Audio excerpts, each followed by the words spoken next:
এই ধরনের ছবি এবং ভিডিও খুবই ট্রেন্ডিংয়ে চলতেছে। এই ধরনের ছবি এবং ভিডিও আপনারা তৈরি করতে পারবেন এই ভিডিও দেখার পর। এই ধরনের ছবি এবং ভিডিও তৈরি করতে কিভাবে ফন্ট লিখতে হয় এবং কোথা থেকে ফন্ট লিখতে হয়, এই ফন্ট থেকে কিভাবে ছবি জেনারেট করতে হয় এবং ছবি থেকে কিভাবে ভিডিওতে কনভার্ট করতে হয়, এই সম্পূর্ণ প্রসেস স্টেপ বাই স্টেপ এই ভিডিওতে দেওয়া আছে। ভিডিওটি স্কিপ না করে ফার্স্ট থেকে লাস্ট পর্যন্ত দেখতে। চলুন দেখে আসি এই ধরনের ছবি এবং ভিডিও কিভাবে জেনারেট করেছে। চলে যাবেন প্লে স্টোরে। প্লে স্টোরে আসার পর জেমিনাই লিখে সার্চ করে দিবেন। জেমিনাই অ্যাপটি ইনস্টল করে নেবেন। ইনস্টল প্রসেস কমপ্লিট হলে অ্যাপটি ওপেন করে নেবেন। ওপেন করার পর আপনার জিমেল আইডি দিয়ে সাইন ইন করে নিতে হবে। ইমেজ অপশনটি সিলেক্ট করে নেবেন। পাশে প্লাস আইকনে ক্লিক করে দিবেন। গ্যালারিতে চলে যাবেন। এখানে আপনার একটি ছবি আপলোড করে নেবেন। ছবিটা যেন ফুল সাইজের হয়, ছবিটা যেন ক্লোজ না হয় এমন একটি ছবি দিবেন যাতে আপনার বডিটা বোঝা যায়। সবচেয়ে ভালো হয় ফুল সাইজের ছবি দিলে। একটি ফন্ট লিখতে হবে। তো আমি এখন একটি ফন্ট লিখে দিলাম। এই ফন্টগুলো আপনি আমার ডেসক্রিপশন অথবা আমার টেলিগ্রাম চ্যানেলে পেয়ে যাবেন। একই ক্যাটাগরি 8টি ফন্ট আমার টেলিগ্রাম চ্যানেলে পেয়ে যাবেন এবং ডেসক্রিপশনে বা কমেন্টে একটি অথবা দুটি ফন্ট পেয়ে যাবেন। এই ভিডিও ডেসক্রিপশনে টেলিগ্রাম চ্যানেলের লিঙ্ক পেয়ে যাবেন। সেই লিঙ্কে ক্লিক করে টেলিগ্রাম চ্যানেল থেকে ফন্টগুলো কালেক্ট করে নেবেন। ইমেজটি খুব সুন্দরভাবে ক্রিয়েট হয়ে গিয়েছে। ছবিটি ডাউনলোড করার জন্য ছবির উপর একটি ট্যাপ করে দেব।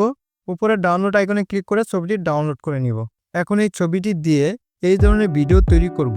তো এই ধরনের ভিডিও তৈরি করার জন্য চলে যেতে হবে অন্য একটি ওয়েবসাইটে। চলে যাবেন ক্রোম ব্রাউজারে। ব্রাউজারে আসার পর গুগল ল্যাবস লিখে সার্চ করে দিবেন। প্রথম ওয়েবসাইটে চলে যাবেন। ওয়েবসাইটের লোগোটি ভালো করে দেখে নেবেন। এরকম একটি ইন্টারফেস চলে আসবে।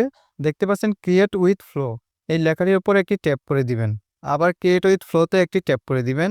এখানে আপনার যতগুলো জিমেল আইডি আছে সবগুলো শো করবে। তো আপনি যে কোনো একটি জিমেলে ক্লিক করে সাইন ইন করে নেবেন। সাইন ইন করার পর এরকম একটি ইন্টারফেস চলে আসবে। এখানে দুটি টিক মার্ক দিয়ে নেক্সটে ক্লিক করে দিবেন। এখানে দেখেন কন্টিনিউ লেখাটি কিন্তু ড্রাফট অবস্থায় রয়েছে। এই লেখাটি ট্যাপ করে ধরে উপরের দিকে নিয়ে যাবেন সম্পূর্ণ লেখাটি। এখন কন্টিনিউ লেখাটি শো করতেছে। কন্টিনিউর উপর একটি ক্লিক করে দিবেন। এখন ছবি থেকে ভিডিও তৈরি করব। তো ভিডিও তৈরি করার জন্য নিউ প্রজেক্টে ক্লিক করে দিবেন। এরকম একটি ইন্টারফেস চলে আসবে। ডান পাশের কর্নার ইকুয়ালাইজার এই অপশনটির উপর একটি ক্লিক করে দিবেন। এখান থেকে ভিডিও রেশিওটি সিলেক্ট করে নেবেন। ভিডিও রেশিওটি 9:16 করে নেবেন। এখানে দেখেন ল্যান্ডস্কেপ। তো এই ল্যান্ডস্কেপের উপর একটি ক্লিক করে ভিডিও রেশিওটি 9:16 করে নেবেন। টেক্সট টু ভিডিওর উপর একটি ক্লিক করে দিবেন। টেক্সট টু ভিডিওর উপর ক্লিক করে ফ্রেম টু ভিডিও সিলেক্ট করে নেবেন। এখন ছবিটি এখানে আপলোড করে নিতে হবে। তা আপলোড করার জন্য প্লাস আইকনে ক্লিক করে দিবেন। এখান থেকে আপলোডে ক্লিক করে দিবেন। যে ছবিটি ক্রিয়েট করেছিলাম জেমিনাই থেকে সেই ছবিটি এখানে আপলোড করে দিবেন।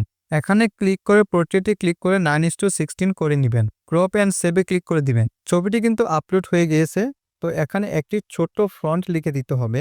অ্যাড স্লো মোমেন্ট আর্ট লিখে তীর আইকনে ট্যাপ করে সেন্ড করে দিবেন। কিছুক্ষণ অপেক্ষা করতে হবে। 1 থেকে 2 মিনিটের মধ্যে এবং অল্প সময়ে কিন্তু এই ওয়েবসাইট থেকে ভিডিও জেনারেট করা যায়। এটা পার্সোনালি অনেক ভালো লেগেছে। ভিডিওটি কিন্তু ক্রিয়েট হয়ে গিয়েছে।